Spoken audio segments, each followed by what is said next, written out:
Yo, what's up mga kauragon? So ngayon nga may napansin tayong nag-comment si Boss Mardi Fruta.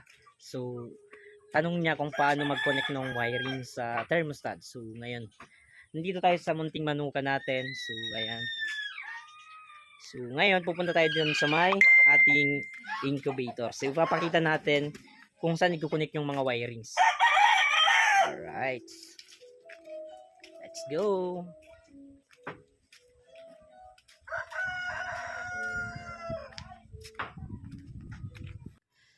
So ito bossing, yung black tsaka red, yan yung sa power. Alright, so yan yung ikakabit mo sa yung sinasaksak sa outlet. Tapos yung black and yellow, so yan naman yung sa ilaw tsaka sa fan, dyan mo sila ikakabit. Para pag nag-on yung ilaw, automatic mag-on din yung fan. Pag nag-off yung ilaw, mag-off din yung fan. So ganun lang siya. Alright. So ayan bossing. So same lang yung setup natin dito sa kabilang incubator. So ganun lang para sabay sila. So may napansin nga ako dito, may naririnig ako yan. Pinag-early hatch. Ayan, black australorp. So ayun lang bossing, sana nasagot ko yung tanong mo. Alright, so ayan, may naglilimlim.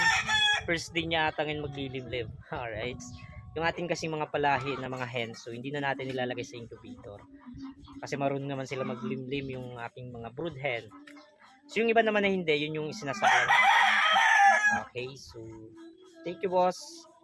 God bless.